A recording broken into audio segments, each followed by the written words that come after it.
So again, for anybody who wasn't here when I first said Happy New Year, I'm saying Happy New Year to you again. So at the monastery here, we have also a few people. We had also last night few people. So last night being Wednesday night, we listened to a talk and did a bit of meditation and a bit of chanting. But we didn't stay up late because I don't believe in celebrating New Year at midnight. Because according to the Buddha, the day begins at dawn, at the break of the dawn. So the New Year for the Buddhists begin with the first light or when the dawn is there before the light. So this morning, early morning, we had a sit together and did a bit of chanting, and that was followed by a lovely retreat. I enjoyed it. That's why I'm calling it lovely. There was more than 40 people, and really nice to see many people who traveled from far, even at least 1 or 2 hours to get here, to be here early in the morning, to spend some time together, to meditate. What a beautiful way that is to begin a new year rather than, at a party with fireworks and eating too much, drinking too much. And the New Year's Day, many people are spending it feeling sleepy and tired and recovering from the night before. And we're not far away from clarity, far away from mental and physical energy, opposite to what you would want to cultivate, right? In yourself, what you want is a high quality life means, energy in the body, energy in the mind, a quality life. But I don't know why we all just, many people just follow everybody else and end up doing things the things that are not very helpful. So it's nice to be able to learn to do the right thing, not get caught up in things that makes us weary, takes our energy away, and gets us to do things that are unskillful, unwholesome. Because at the end of the day, who suffers from it? Who has to bear the consequences of these unskillful actions by body and speech? It's oneself, not anybody else, right? First person is oneself because karma, is owned by us. We are the owner of our karma, heir to the karma, born of our karma, related to our karma, abide, supported by our karma. So that is our intentional actions by body, speech, and mind. So taking care of this is really for our own benefit more than anything else. Yet it is difficult to maintain that when we don't have clarity. Instead, we are confused, tired, depressed, in the dark. What do you expect with such a mind but to make some mistakes, right? It's conditioned. So, therefore, putting in the right conditions so that you can have clarity, wakefulness, and do the right thing, taking care of one's own mind. Yeah, and understanding one's own mind, what's going on, what's helpful, what's unhelpful, and how to deal with it is, I suppose, a really good thing to do. And I hope that's something that's inspiring for people to take up even on the New Year's Day.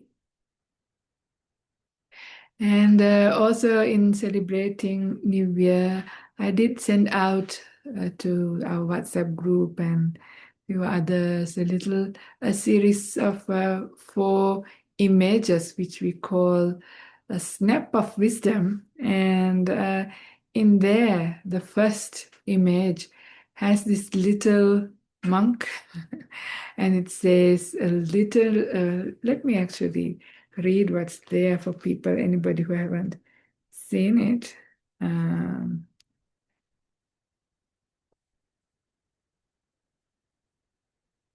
It has a little arahant is within each one of us. All we need to do is nurture the good seeds. So in our minds, we come already inbuilt with all the good seeds and the bad seeds, means weeds and flowers. Yeah, seeds for weeds and seeds for flowers. They're all within us. But our job is to nurture the good seeds. And in the Karaniya Metta Sutta, for example, the Buddha talks about 14 beautiful qualities. And when they come to fulfillment, we are an arahant. So this is where this idea came to me to write this little quote. But there are many other qualities that we need to cultivate. And then there are other qualities that are not so useful. Yeah, the defilements, yeah, that we need to take care, not to water the defilements, yeah, not to water those weeds. So in a beautiful sutta, which I don't have handy, but and I can't tell you the reference, it just came to mind right now because I didn't prepare for the talk today, is that if somebody likes to be beautiful, yeah, those people always carry a little mirror with them in their purse or somewhere, and they constantly want to look at themselves, see whether their makeup is okay, whether there are any pimples or anything, any deforms or whatever marks in the face, and they want to sort of get rid of those things and make the face beautiful. And the Buddha says, in the same way, if somebody wants to be beautiful in the sense, beautiful inside, have a beautiful mind, it is more important to have a beautiful mind than a beautiful face, right? And when the mind is beautiful, regardless of your features, you come out as a beautiful person. Yeah, this is very powerful to remember.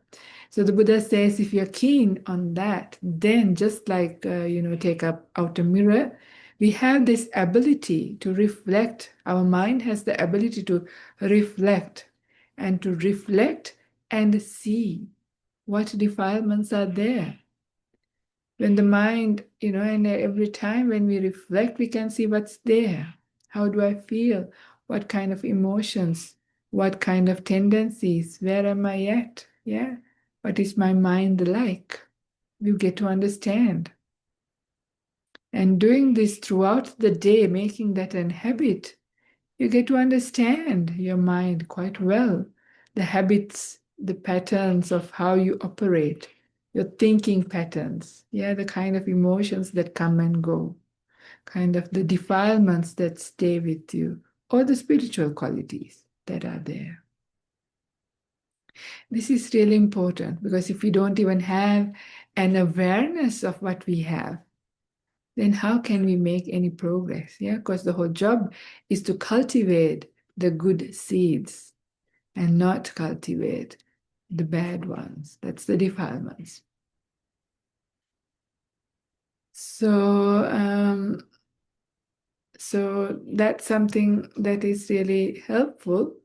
And when you actually understand what is there, and this is coming up in the Satipatthana Sutta, right, in the Dhammanupassana section, the Buddha says, yeah, the whole section is about first knowing what mind state you have.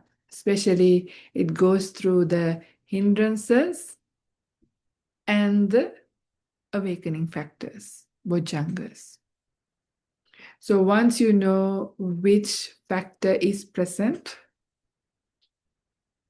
let's say it's a hindrance that you have anger, sadosang chittanti pajanati. So you understand, okay, right now my mind have anger or irritation, ill will, something along those lines. Then the Buddha says, then ask yourself, find out, investigate, how did it come about? Then you will discover, okay, why am I angry? How am I thinking about? What am I thinking about? Where is it all coming from? And when you investigate, you realize the views, the concepts that are there for your judgments. and why you have become angry or irritated or upset. You can see your sense of self getting into the process. All of those things you start to see. You get to understand how do these emotions come about. Always, all of these things, feelings, come from contact, right? That's the teaching of the Buddha. In this occasion, mind contact. Yeah, mind contacting a mind object. And how you give attention to it creates a feeling.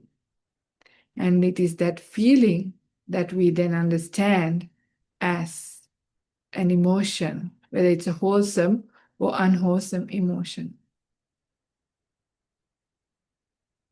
So then the Buddha says, after finding out, investigating how they have come about, also understand how they go away. Like you are not angry the whole time, or you're not lustful the whole time, you're not fearful or sad all the time, right? All of these things come, stay for a while, and then they depart. And then you're with the next one. But it is important, the Buddha says, to pay attention to how they depart. How did the anger end? How did the desire end? How was the sadness or fear come to an end? Again, when you look into that, you get to understand, this is how these emotions came about. And it is precisely when the contact is broken. Yeah, before you had mind contact with a mind object, a certain way of giving attention to it, that is the thinking pattern.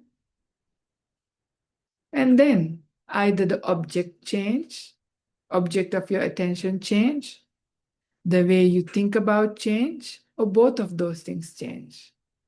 Yeah, any one of those occasions, the resulting feeling would change. And you would see, now I have a different contact. Maybe you heard something and your full attention went into what you heard. And then that triggers another whole heap of thinking and emotions and feelings and all of those things. So throughout the day, if you make a habit to see what's going on, you get a great understanding how these things come, how long they last, and how do they depart.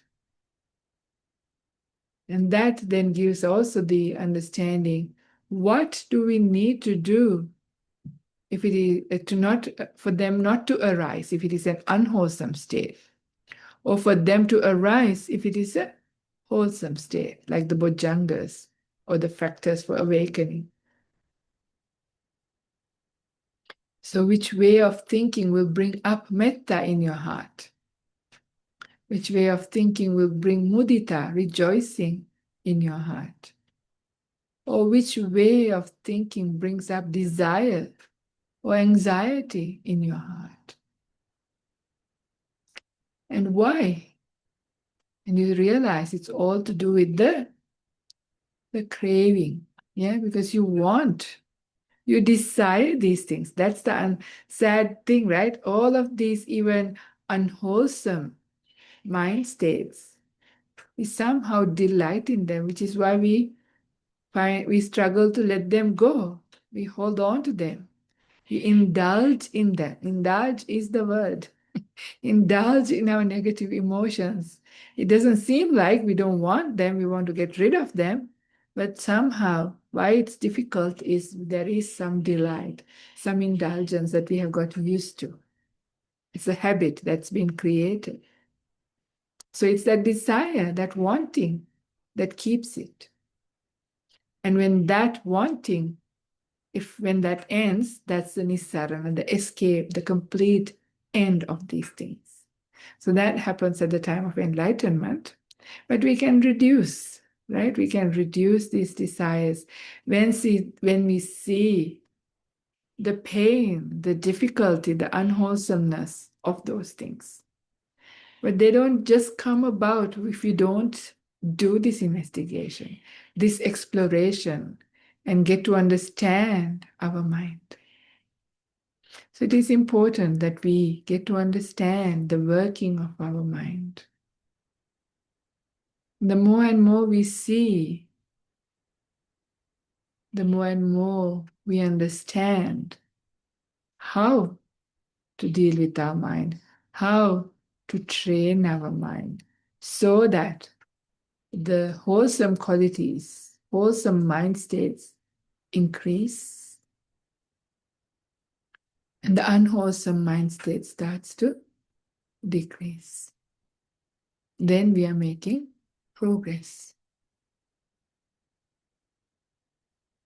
So, another beautiful thing that I also like to bring up is whenever we make these kinds of contact, whether it's a contact with sight, whether it's contact with sound, taste, smell, feelings, thoughts, any one of these contacts. When that happens, again, the Buddha also says to notice the gratification. If there is, most contacts will have some form of gratification. That's why we are interested, and that's why we have given attention in the first place. We turn our eyes to look at something because we are interested. We lend our ear and give attention to hearing is because we are interested. We're keen to hear, to taste. All of these things, there is an interest. So gratification of whatever level it is, just to see properly. And then the Buddha says, also see the danger.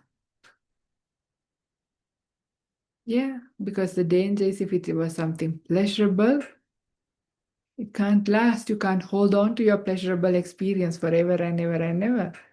So when that ends, that's the danger. And unwholesome things, there is a straightforward danger, the harm that it does to oneself and others. So just understand the danger as you have a contact, as you make contact, or in other words, as you receive the world. This is every wakeful moment, really. See the gratification and the danger. This is also the Buddha's instruction. Yeah? Gratification, danger, and then again the escape is when that craving, that desire, that want to make that contact, when that ends. But also seeing the samudaya and vaya, that is the rising and passing away of that contact. Yeah, so this is one. And then when you see this, when you continuously see this, after a while, a little insight comes to you get a little insight. And what is this insight? You understand. Yes, this eye contact is either pleasurable or this eye contact is painful, or the resultant feeling of this eye contact is neutral. It's called manapa, amanapa, or neither one of those things. So when it is like that, then you realize it's only this much. Even if it is pleasurable, it's only this much and lasts only this long. If it is painful, it's also only this much and only lasts this long. So when you do the previous practice for a period of time, this becomes an insight. You realize all of this experience. You understand your, world of experience and feelings and the emotions that come up. And you realize it's only this much.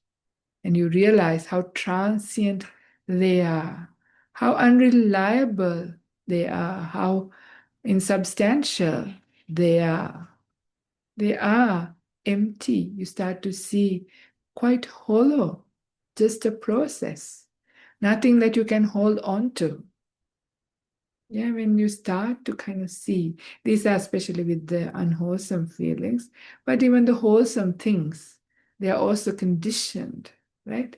They can lead to beautiful things, yet they themselves are just made up of causes. There is nothing that is lasting. Even the jhana mind, ends. You can't be in jhana forever and ever either. Even that comes to an end. Of course, it delivers insights and helpful things, so that's okay. That's necessary. But we still come to that understanding all of these things, whether wholesome, unwholesome, pleasurable, or painful, or neutral. All of these things are only this much. So when you see that, when you start to see that, the Buddha says, now this what I'm saying is from the Indriya Bhavana Sutta. It is in the middle length discourses, last sutta, 152. In there, the Buddha says, so whenever then you make eye contact or you receive the world through your eyes, very quickly you realize whatever that you're experiencing is only this much. It is either pleasurable, painful, or neutral. And then intentionally the Buddha instructs us to do this other reflection, saying, Etang santang, etang panitang, yadidang upekka. So the Buddha says, and after you compare, you say that, this whatever feeling you get through eye contact is only this much, but much better than that is what is peaceful, what is sublime is the mind in equanimity.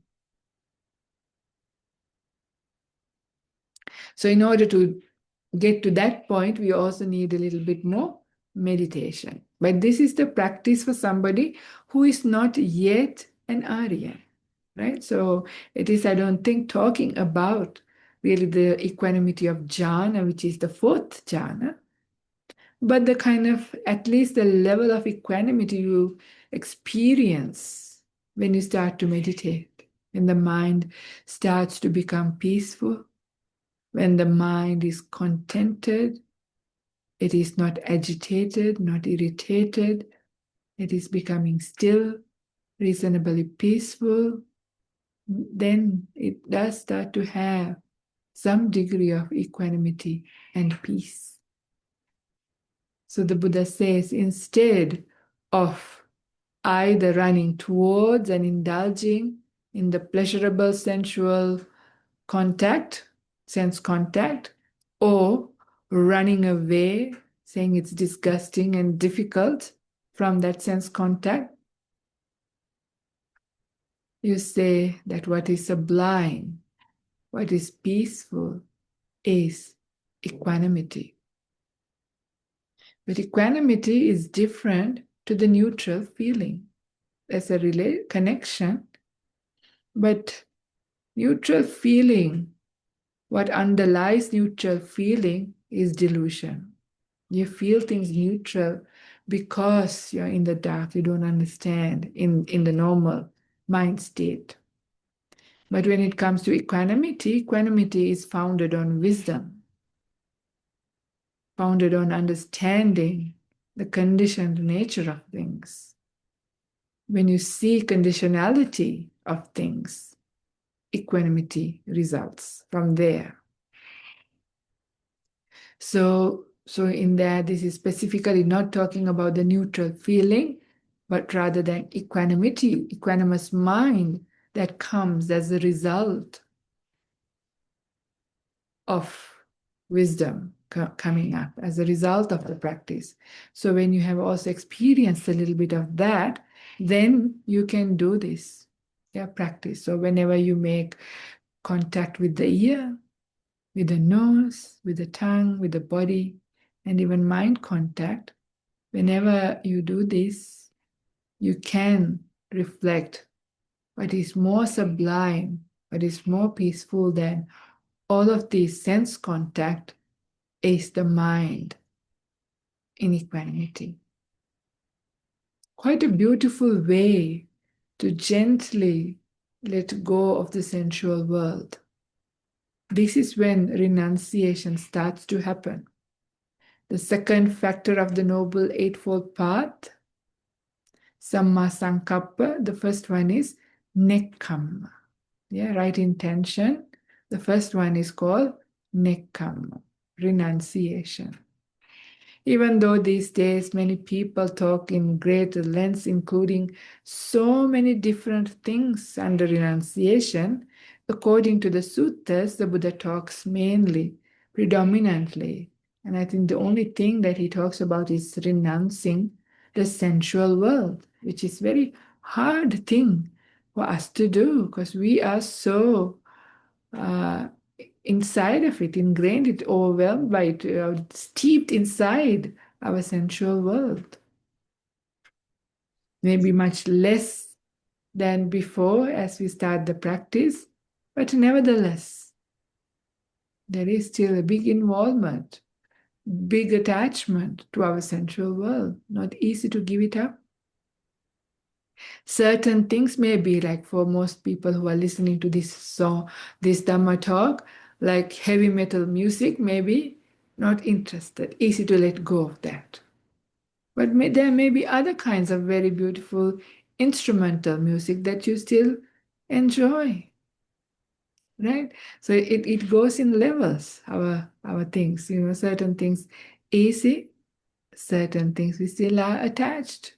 We see some benefit, some comfort, something there, and strong habits as well, not easy to break. So, this is why precisely the Buddha says whenever we are making these kinds of contacts, which is all the time, all wakeful moments, we are contacting. When we are sleeping, there's very little we can do because not enough mindfulness. But all other times, if we make a habit to just understand, the arising with the contact, passing when the contact changes, and what kind of feeling that arose, and then comparing it to equanimity, the peaceful mind states. Then, slowly, slowly, the sensual world starts to fade away. You're no longer so interested in these things because you start to see reality, and you actually get shocks after a while.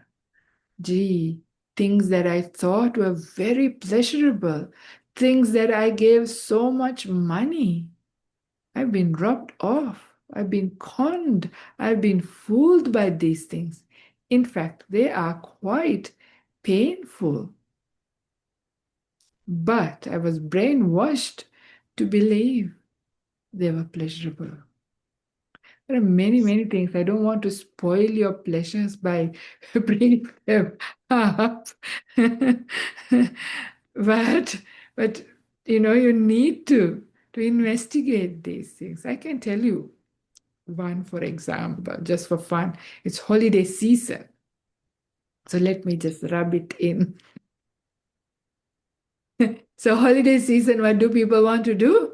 They like to go on holidays, right? Going on holidays somewhere. Not all of you, you all seem to be at home listening to a Dhamma talk, but other people, let's say, we also have done this in the past. We want to go on holiday because in our mind, going on to this beautiful beach resort, let's say, right? Somewhere maybe in Hawaii, and going on climbing in this beautiful rainforest and seeing delightful things, eating nice food, staying at a nice hotel. Maybe it's very pleasurable, enjoyable. This is how we feel. We're far away from the reality.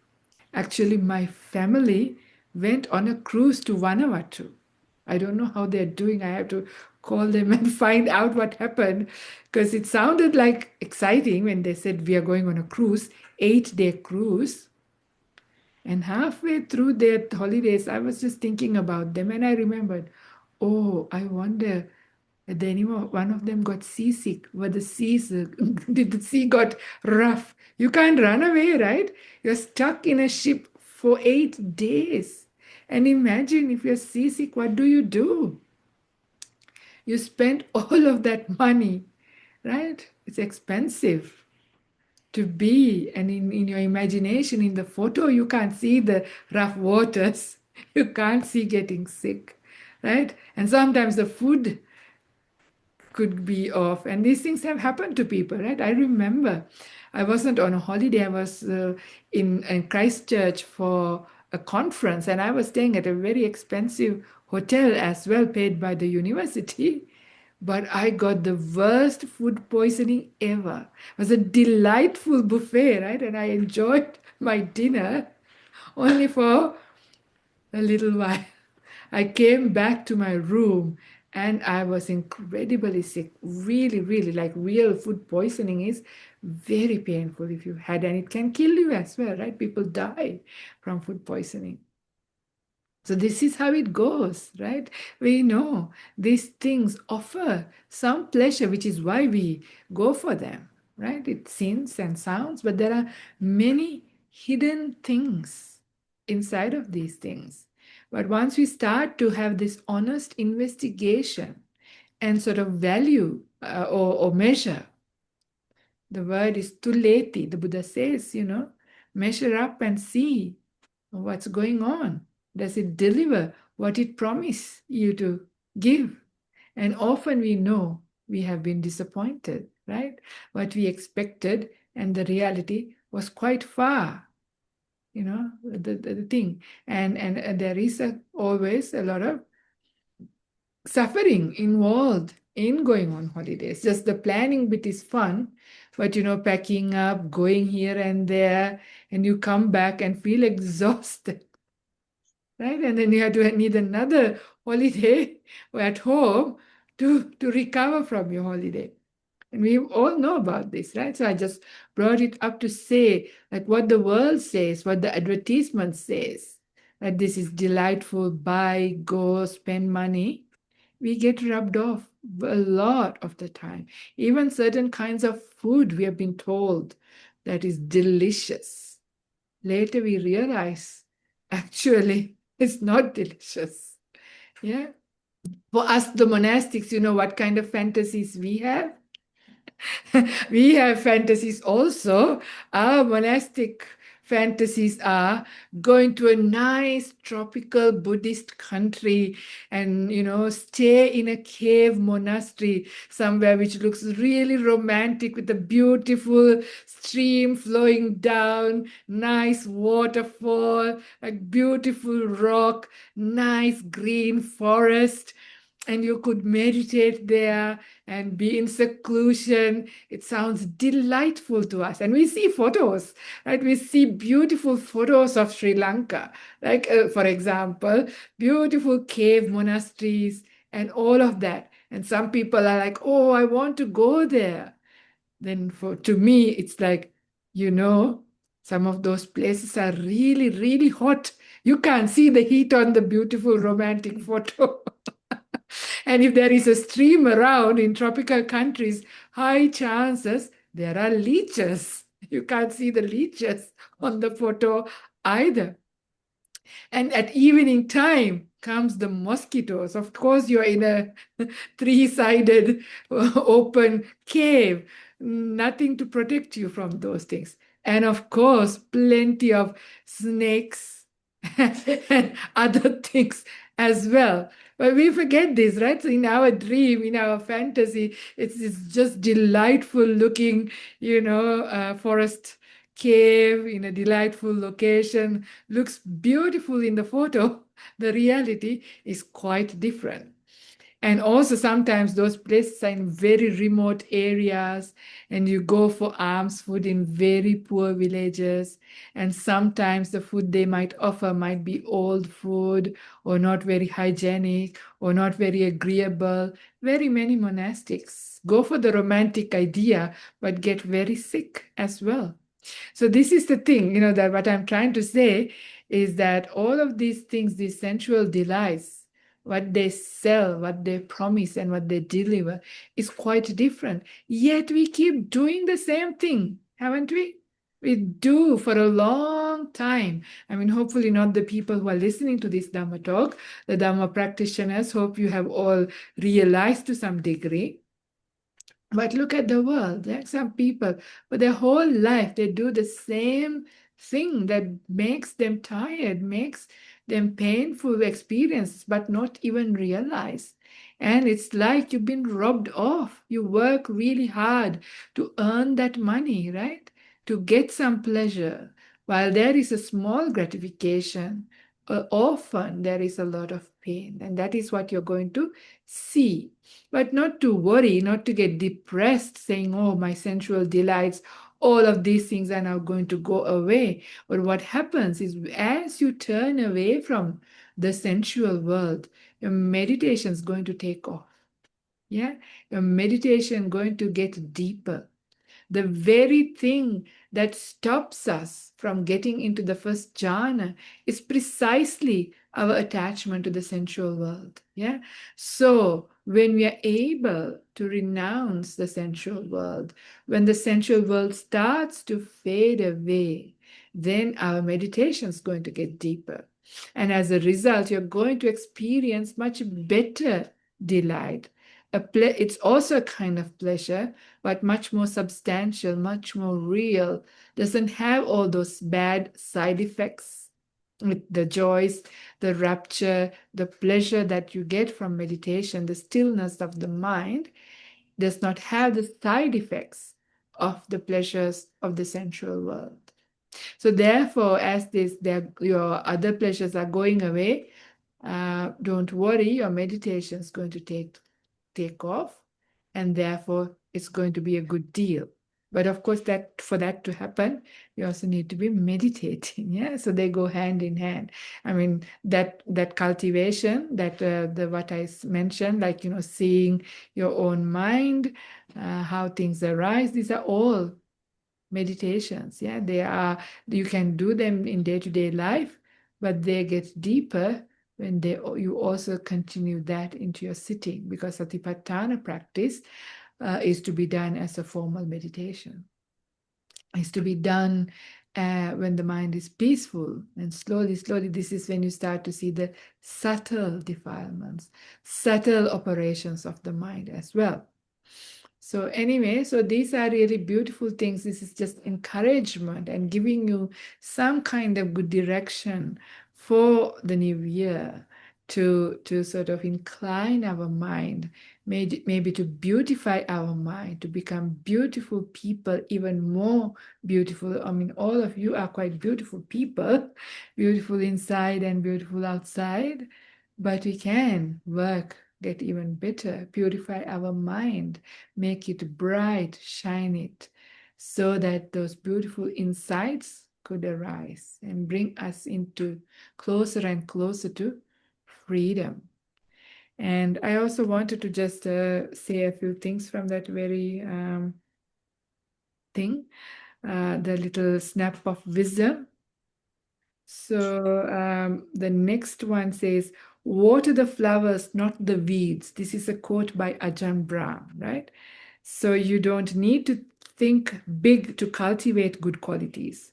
Real development comes from the cumulative effect of many small acts repeated. This is really important. Don't underestimate the little things that we do, right? Little changes that we do to our habits of the mind, even. We have to start a little because we are not strong with our mental abilities to do big things often, right? Unless we are strong, deep meditators. We may not, and we don't also not think that I'll wait till I have time, I'm stronger. To start from where you are at, what little thing you can do, you do that. Even little, very little. I was suggesting to people a little suggestion, like one little thing you could do, like an act of self-care, is when you're having your shower, As you're soaping your body, you can always thank your body, have gratitude to your body, which has been like a friend helping you, supporting you for a long time. So just for 1 minute, maybe while you sew. But if you make a habit, it's something, a 1 minute that you do every day, right? So, and it actually builds up into our life to remember to care. So don't underestimate the little changes that we can do. So how many little acts of kindness can you can do in each day? How often can you offer a simple compliment? How often can you say no to unskillful desires? How many times can you totally listen to someone? These are just few suggestions, but there are many more, right? So it's good to take this New Year's Day or this week to really reflect on little acts of kindness, goodness that you can cultivate, all these beautiful flowers that we can cultivate. And at the same time, we can also see what weeds do we have, yeah? What are the weeds in our garden of our mind? And slowly pluck them out or not water them so that they slowly disappear. So small moves now beat bigger plans later. Yeah. So baby steps can go a long way if you start now, start from where you are rather than wait for the right day to take big strides. So don't wait until you go on your meditation retreat to get enlightened. Enlightenment might happen here and now if you start cultivating these little things. Little things are not little things when you persevere.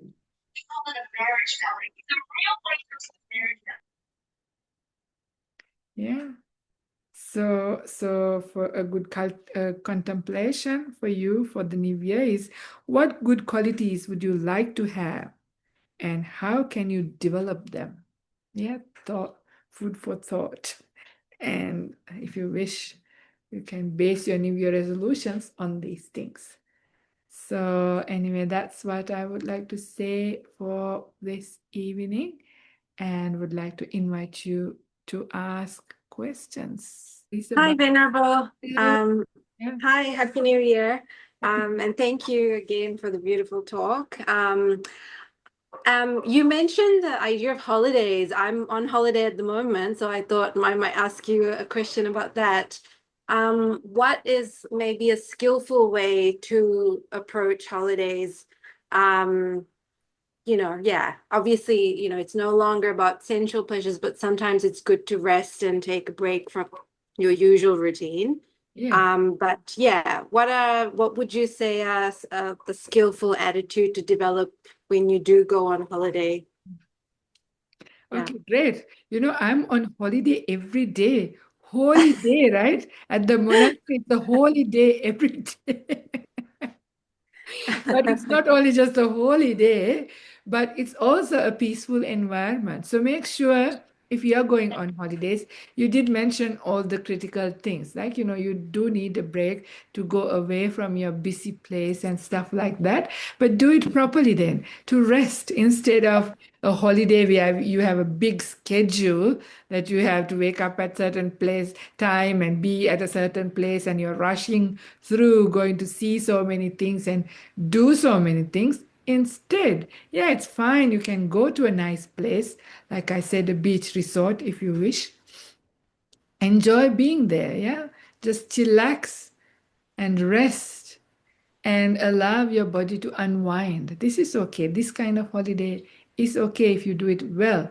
But I normally mention like the normal way the people do is they want to go and see many things, right? So they have a big schedule. I want to make my money's worth, and also I've traveled all this distance. So I might as well, see all of those things and do all of those things. And then it's no longer like a restful holiday. So a restful holiday is better, but you know what? You don't even have to go anywhere. Many people live in very comfortable, good houses. So you can, rest and change the routine at home. But if it is too difficult, go somewhere nearby. So you don't have to travel far or anything. A nearby place and a nice hotel or villa or something, and then relax and allow yourself sleep well, eat carefully, because in the holidays we tend to eat very rich, kind of exciting food, and it could end up causing problems and exhaustion as well. So this is where we have to be skillful. Yeah, we have to be skillful and careful how to enjoy that your enjoyment is in the well-being and energy of your body and mind. So whatever that generates during your holiday, good energy in your body and mind, then that's okay wherever you are. And then, of course, in your holidays could also be into spiritual places. So if you are inclined, you can also go and visit and spend time at a monastery, listen to some Dhamma talks there, or during your time too, you can do that. It depends. But of course, if you're with the family and if your family members are not into Dhamma and they want to enjoy, then also you do it with the right attitude. It's an act of kindness. Yeah. You don't have to do everything. So you can also say, you can, make a deal. Okay, I'll do this much. You can give me this much. This is how I want to spend my holiday. And then you do half and half like that. But the attitude, whenever you have to do things or you have to go to the movies with them or whatever, well, that's okay. There's interesting ways of watching movies. I often think, I mean, I don't watch movies now, but sometimes when you're on the aircraft, you see just the screens, no voice, but just the screen. You can see your own movie there. Because you can put your own script. And even if you sometimes hear a movie a little bit, like when you're at the doctor's or something, and I think, all these directors are Buddhists, very wise people, because you see reality of life. So if you have the Dhamma within, you can read Dhamma into anything. So you don't have to talk about it. Don't tell your commentary or your review of the movie. Keep it to yourself. Let others, enjoy however they want to do it. But you can watch the movie or the dance show or wherever you also have to go. But you can from inside, uh, always make use of any opportunity when you become skillful. So you become peaceful. Anyway, I hope it's helpful. Thank you. Okay.